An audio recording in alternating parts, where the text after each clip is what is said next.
എന്താ നിനക്ക് തന്നെ മുടി കെട്ടാൻ അറിയില്ലേ? എന്റെ കുട്ടിയുടെ കാര്യം തന്നെ നോക്കാൻ നേരില്ല. എപ്പോഴാവുള്ള മുടി കെട്ടില്ല ചെറുപ്പണേ മുടി കെട്ടത്.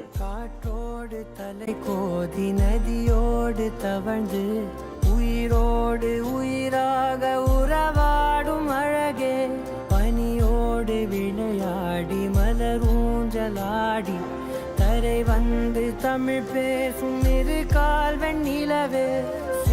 ഓ അപ്പൊ രാജകുമാരിക്ക് മുടിയൊക്കെ കെട്ടാ അറിയാം. പിന്നെ പകുതി മുക്കാലും വേഷം കെട്ടാ.